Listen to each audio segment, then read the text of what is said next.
একসময় আমার ফ্রেন্ডরা আমাকে গিফট করেছিল, আজ আমি কাউকে গিফট করছি।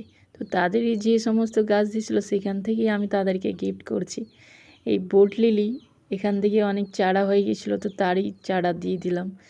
ক্যাকটাস এটাও গিফট হিসাবেই পাওয়া, তো এরও অনেক কটা চারা বেরিয়েছিল, তো এইখান থেকেও আমি একটা চারা দিয়ে দিলাম। এইগুলো সমস্ত গিফট হিসাবেই পাওয়া। আমাকে যে ফ্রেন্ডরা গিফট করেছিল তারা দেখলে হয়তো এই ভিডিওটা খুশি হবে, আর তারা যে আমাকে গিফট দিয়েছিল তাদেরকে অসংখ্য ধন্যবাদ। এই পাথরকুচিটাও আমি দিয়ে দেবো, আমার কাছে পাথরকুচির অনেক চারা হয়ে গেছে। আর এই পার্পল হার্ট এইটা খুব সুন্দর একটা হ্যাঙ্গিং, তো এটাও আমি এখান থেকে দিয়ে দিচ্ছি। টার্টল ওয়াইন্ড এটাও খুব ভালো একটা হ্যাঙ্গিং, তো আমি একে এইভাবে এটা লাগিয়েছি। এই সকল গাছই আমি কিন্তু গিফট হিসেবে পেয়েছি। স্পাইডার প্লান্ট এই সকল হ্যাঙ্গিংগুলোও আমার গিফট হিসেবে পাওয়া, তো এই সমস্ত জিনিসই আমি অল্প অল্প দিয়ে দিচ্ছি। জেড প্লান্ট এটারও একটা কাটিং দিয়ে দেবো, এটাকে আমি বনসাই করবো বলে রেখেছি, তো এখান থেকে একটা কাটিং দিয়ে দিলাম।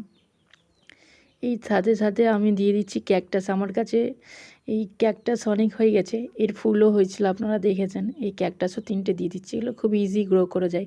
আর অনলাইনে যে লোটাসের সিড কিনেছিলাম সেখান থেকে 4-5টা বীজ দিয়ে দিলাম। সবশেষে এই মিলির একটা কাটিং দিয়ে দিলাম, এটা ইজিলি কাটিং থেকে গ্রো হয়ে যায়। আচ্ছা, এই বর্ষায় তোমরাও কি কারোর থেকে গিফট পেলে বা কাউকে গিফট করলে অবশ্যই কিন্তু জানিও। আর আমার চ্যানেলের এই ছোটো ছোটো টিউটোরিয়ালগুলো যদি তোমাদের ভালো লাগে অবশ্যই আমার ভিডিওগুলোকে লাইক করো, আর আমার চ্যানেলটি সাবস্ক্রাইব যদি না করে থাকো অবশ্যই সাবস্ক্রাইব করে নিও। সম্পূর্ণ ভিডিও দেখার জন্য তোমাকে অনেক অনেক ধন্যবাদ।